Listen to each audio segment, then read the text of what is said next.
In 1986, the film Ferris Bueller's Day Off premiered immediately, creating a fever that swept through pop culture with a simple yet captivating story about a high school senior cutting class to explore. Chicago director John Hughes crafted a masterpiece celebrating freedom, friendship, and the fleeting nature of youth. It wasn't just a commercial blockbuster. It became a manifesto for a generation with the immortal line, "Life moves pretty fast. If you don't stop and look around once in a while, you could miss it." But behind those classic characters, the charming truant, the neurotic best friend, and the determined dean, were flesh and blood actors with very distinct fates. Nearly 40 years have passed, and time in its ruthless march has carved different marks upon their lives. Some rose to become television icons, or found late-blooming success, while others faced scandals, health battles, or quietly exited the stage of life. Today, let us turn back the pages of the tumultuous lives of the cast that created the soul of Ferris Bueller's Day Off. Jeffrey Jones as Ed Rooney. In Ferris Bueller's Day Off, Ed Rooney is the antagonist we loved to hate. As the obsessively determined dean of students, Rooney's slapstick pursuit of Ferris was a comedic masterclass. Jeffrey Jones, with his imposing stature and expressive face, portrayed Rooney not just as a villain, but as a man, unraveling. From getting attacked by a dog to having his car towed, Jones's performance was a symphony of frustration. He captured the essence of an authority figure losing control, providing the perfect counterweight to Ferris's effortless charm. His comedic timing was impeccable, making Rooney one of the most memorable high school principals in cinema history. Using our background knowledge, we see that Jeffrey Jones was a highly respected character actor with a career that promised longevity and prestige. Before chasing Ferris, he had already delivered a Golden Globe-nominated performance as Emperor Joseph II in the Oscar-winning masterpiece, Amadeus, 1984. Jones possessed a gravitas that allowed him to move seamlessly between drama and comedy. Throughout the 90s, he remained a familiar face, appearing in major films like Beetlejuice, The Hunt for Red October, and Ed Wood. He was the kind of actor who elevated every scene. He was a dependable talent who seemed destined to age gracefully into the role of a Hollywood statesman.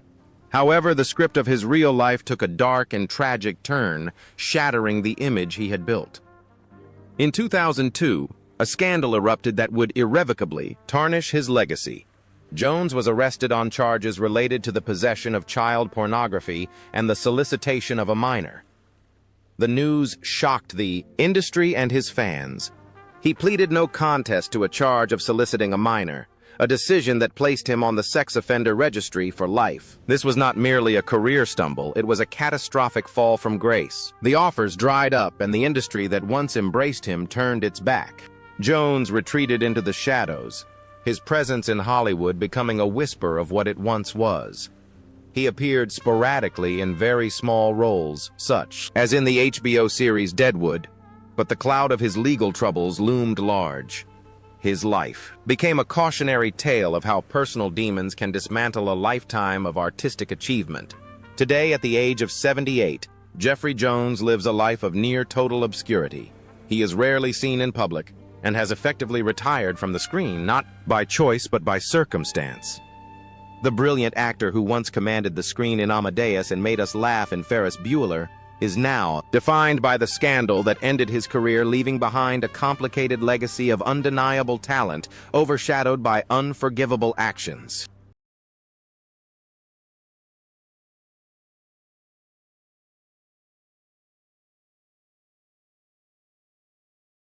Virginia Capers as Florence Sparrow. In the film, Florence Sparrow is the school nurse, a character who, though appearing briefly, leaves a lasting impression with her no-nonsense attitude and distinctive voice. Virginia Capers played Flo with a perfect blend of skepticism and empathy.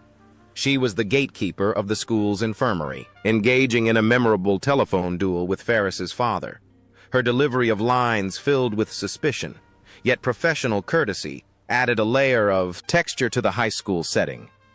Capers brought a sense of grounded reality to the heightened reality of the film, acting as a foil to the increasingly unhinged Ed Rooney. Beyond the halls of Shermer High School, Virginia Capers was a titan of the stage and a pioneer for African-American performers born in South Carolina. And trained at Juilliard, she possessed a powerful, soulful voice that could shake the rafters. Before she was known to moviegoers, she had already conquered Broadway.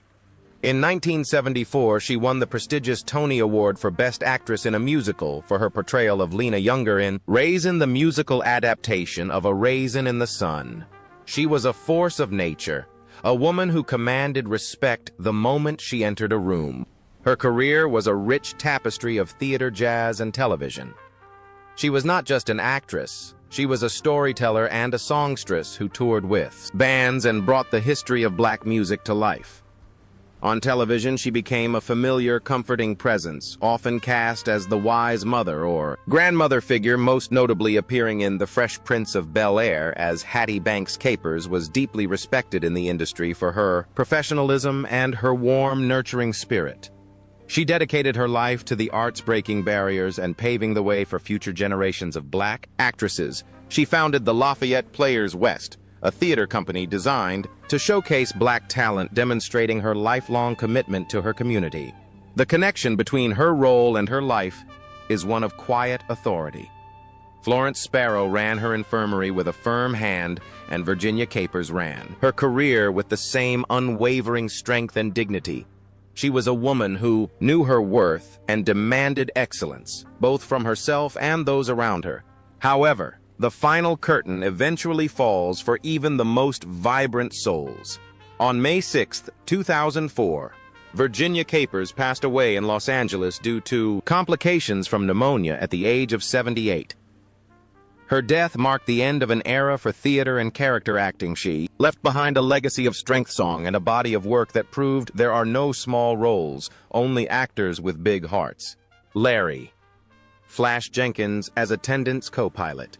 In Ferris Bueller's Day Off, Larry Flash Jenkins played the garage attendance co-pilot, the man who, along with Richard Edson, takes Cameron's father's Precious 1961 Ferrari 250 GT, California, for a glorious airborne joyride. Though he had no lines of deep philosophical weight, the image of him launching that red convertible into the air to the Star Wars theme is one of the most iconic visual gags in 80s cinema. His infectious joy and reckless abandon in that scene embodied the very spirit of the movie, breaking the rules and living in the moment. Larry Jenkins, often credited as Larry Flash Jenkins, was a man of many talents who operated quietly but effectively within Hollywood. He was not just the guy in the Ferrari, he was a hard-working actor, director, and producer who built a solid career over decades. He appeared in other seminal films like Fletch alongside Chevy Chase, displaying a natural comedic timing that made him a favorite for casting directors looking for memorable supporting players. But Jenkins refused to be limited to just acting. He possessed a sharp mind for the business side of entertainment. He transitioned behind the camera, founding his own production companies, Flashworks Productions and Gold Coast Productions. He was passionate about storytelling, particularly stories that uplifted the African-American experience. He directed and produced gospel films and independent projects, mentoring young talent along the way. His life was a testament to hustle and versatility. He was a man who understood that in Hollywood you have to create your own opportunities. His colleagues described him as a bundle of energy, always pitching a new idea, always ready with a smile, much like the character who joyfully stole a Ferrari for an afternoon. The connection between his brief role and his life is symbolic of seizing the day, just as his character didn't hesitate to take the keys and drive. Larry Jenkins didn't hesitate to take control of his career and steer it in the direction he wanted. He lived life in the fast lane of creativity. Tragically, his ride came to a sudden stop. On April 25, 2019, Larry Flash Jenkins passed away unexpectedly from a heart attack in Los Angeles at the age of 63. His death came as a shock to his friends and fans. He left behind a legacy of laughter and a reminder that sometimes you just have to take the car for a spin and see where the road takes you.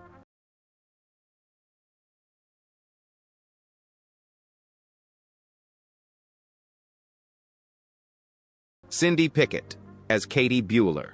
Cindy Pickett played Katie Bueller, the doting, oblivious mother who bought Ferris's act hook, line, and sinker. With her gentle demeanor and worried eyes, she was the perfect enabler for Ferris's schemes. Pickett played the role with a sincerity that made her gullibility believable. She wasn't stupid, just blinded by love for her sick son. She represented the safety net that allowed Ferris to fly so high. In a charming twist of fate, life imitated art in the most romantic way. During the filming of the movie, Cindy Pickett fell in love with Lyman Ward, the actor who played her on-screen husband, Tom Bueller. They married in real life shortly after the film's release, creating a true Bueller family. For a time, they were a Hollywood power couple raising 2 children together. While their marriage eventually ended in divorce in 1992, the bond they formed remained a unique part of the film's legacy. Career-wise, Cindy Pickett was a reliable and talented actress who worked steadily in television and film. She had a major role in the medical drama Saint elsewhere and appeared in numerous series over the decades. She never sought the blinding spotlight of superstardom, preferring the steady work of a character actress. As she matured, she moved away from the hustle of Los Angeles, seeking a more grounded life. Pickett's life has been defined by grace and adaptation. She navigated the difficulties of divorce and the challenges of an aging industry with dignity. She focused on her children and her craft, exploring writing and other creative outlets. The connection between Katie Bueller and Cindy Pickett is the maternal heart. Katie would do anything for her family and Cindy. Pickett has dedicated her life to raising her children and maintaining her family's well-being even after the dissolution of her marriage. Today, at the age of 77, Cindy Pickett is still active, recently appearing in the soap opera General Hospital. She remains a beautiful and elegant presence, a working actress who looks back on her time as Mrs. Bueller with fondness, having lived a life full of love work and the unique experience of marrying her fictional husband, Charlie Sheen, as Boy in Police Station. In a cameo that lasted only a few minutes, Charlie Sheen played the boy in Police Station, a drugged-out leather jacket, wearing delinquent who encounters Jeannie Bueller. With messy hair and sunken eyes reportedly achieved by staying awake for 48 hours straight, Sheen oozed a dangerous, rebellious charisma. He was the antithesis of Ferris, dark, brooding, and cynical. Yet he offered Jeannie the sage advice she needed to stop worrying about her brother. At the time, Charlie Sheen was a rising star, Hollywood royalty on the ascent. His career post-Ferris exploded with acclaimed roles in Platoon and Wall Street, establishing him as a serious dramatic actor. Later, he showcased his comedic chops in Hot Shots and eventually became the highest-paid actor on television with the sitcom 2.5 Men. He was the golden boy who could do no wrong, possessing a Midas touch that turned every project into gold. But Charlie Sheen's real life became a script more chaotic and destructive than any movie.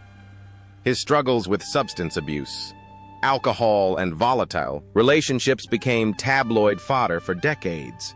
The bad boy persona he played in the Police Station became his reality. His life spiraled into a series of public meltdowns, most notably in 2011 when he was fired from his hit show and embarked on a bizarre media tour ranting about tiger blood and winning. It was a spectacle of self-destruction broadcast to the world. Then came the sobering revelation in 2015. Sheen publicly announced that he was HIV positive, a diagnosis he had hidden for years. This moment seemed to mark a turning point. The wild partying and erratic behavior gave way to a more humbled man focused on his health and sobriety. He retreated from the spotlight to focus on raising his children and rebuilding the bridges he had burned. The connection between the role and the man is almost prophetic. The boy in the Police Station was a lost soul with a hidden wisdom. Charlie Sheen has been a lost soul who, through immense pain and public humiliation, has had to find hard-earned wisdom. Today, at the age of 59, Charlie Sheen is attempting a quiet comeback. He is working on new projects and reconciling with old colleagues. His journey is a testament to the extreme highs and lows of fame, a survivor who has walked through fire and is still standing, hoping for a third act that brings redemption. Alan Ruck as Cameron Fry in Ferris Bueller's Day Off. Alan Ruck played Cameron Fry, Ferris's hypochondriac, anxious, and deeply unhappy best friend. Cameron was the soul of the movie. While Ferris was the fantasy, Cameron was the reality. He was the one with the cold father, the one afraid of the future, the one who needed to take a stand. Alan Ruck's performance was nothing short of brilliant. At age 29, playing a 17-year-old, he captured the raw vulnerability and neurotic humor of a teenager on the edge.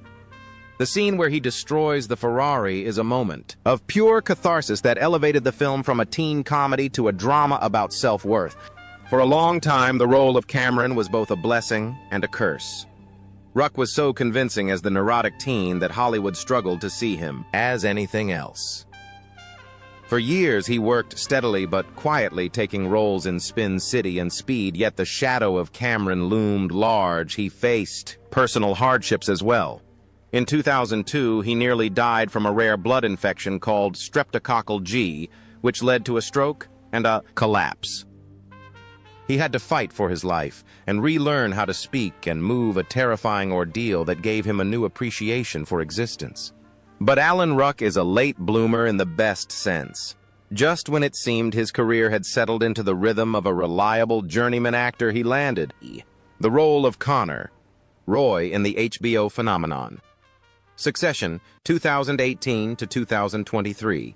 As the delusional, forgotten eldest son of a media tycoon, Ruck delivered a career-defining performance. Suddenly in his 60s, he was an it boy again, nominated for Emmys and celebrated by a new generation of fans. The connection between Cameron and Alan is profound. Cameron Fry spent the movie afraid of living only to destroy his father's car and decide to face his life. Head-on Alan Ruck faced death in real life and a stagnant career only to emerge stronger, finally smashing the glass ceiling to achieve the acclaim he always deserved. Today, at the age of 68, Alan Ruck is enjoying the peak of his career. He is happily married to actress Mireille Enos and is a father to a young family. His journey is the ultimate underdog story. The anxious sidekick who waited his turn, survived the storms, and finally became the main character of his own life.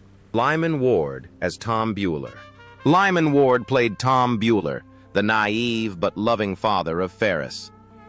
Unlike the suspicious Rooney or the jealous Jeannie, Tom was completely wrapped. Around Ferris's finger, Ward played the role with a goofy, endearing earnestness. He was the classic 80s dad, busy with work, but soft-hearted when it came to his son.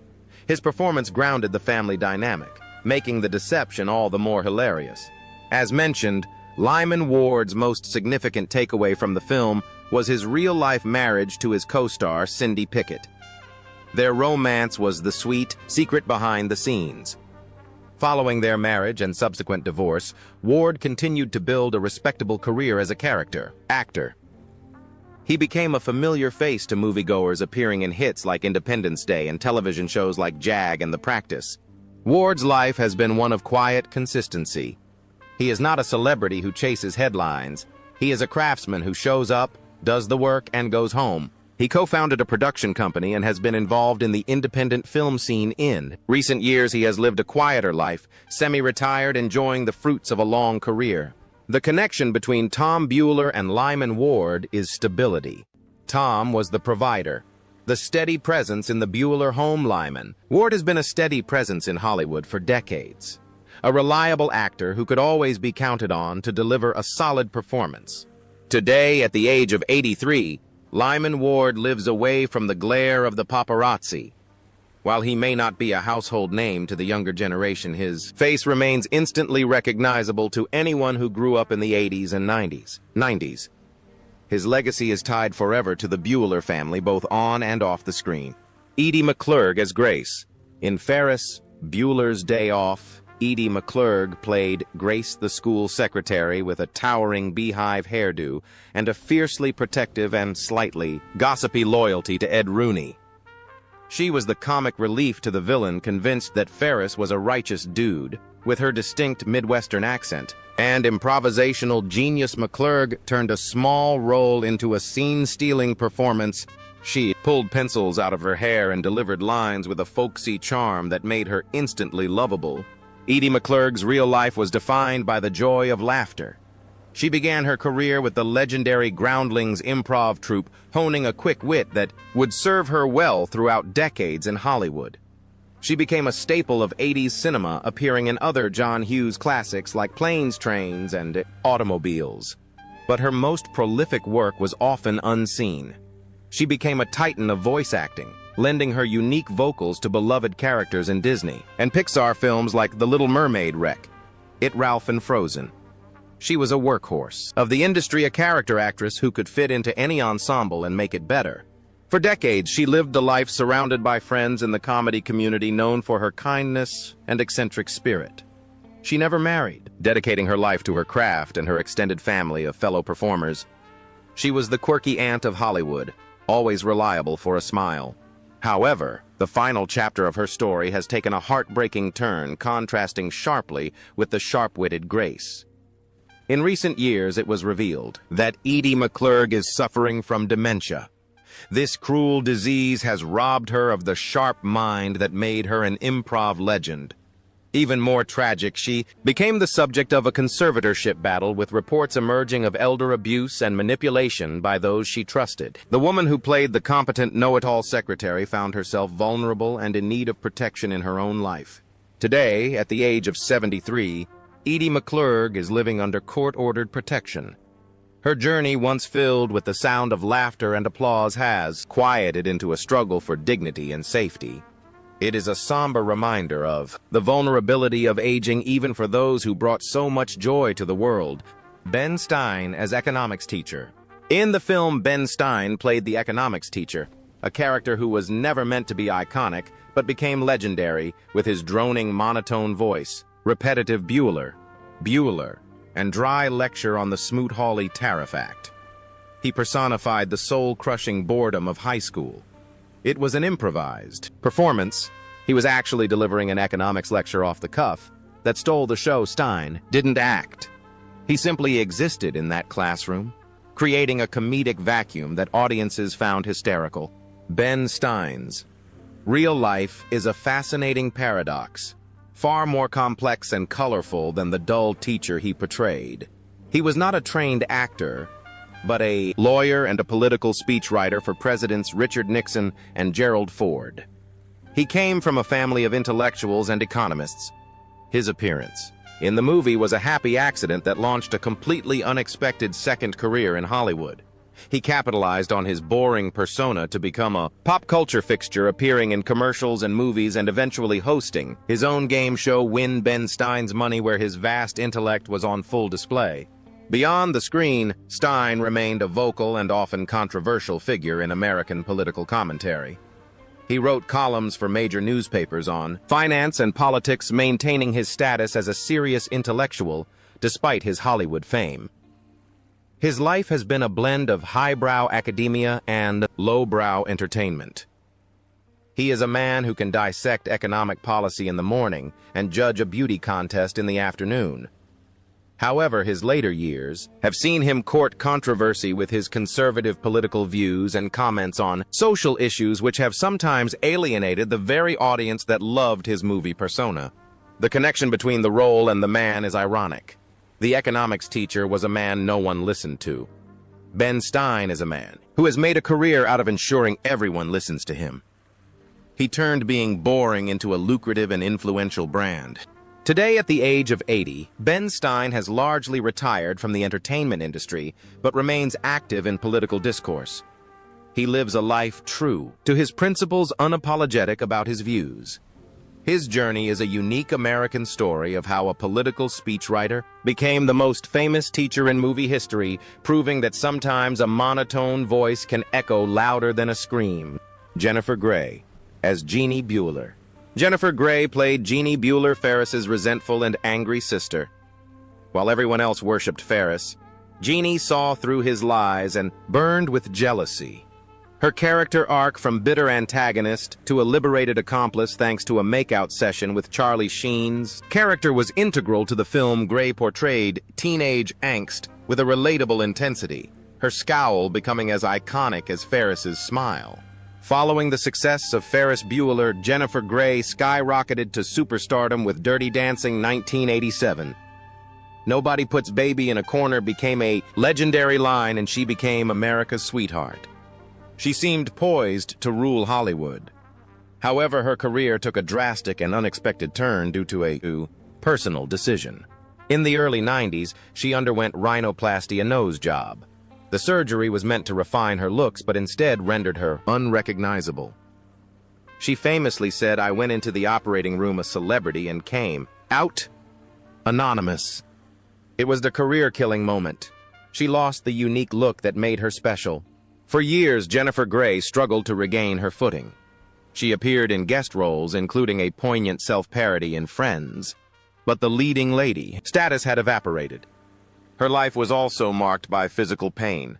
A car accident just before the premiere of Dirty Dancing involving Matthew Broderick left her with chronic neck pain for decades.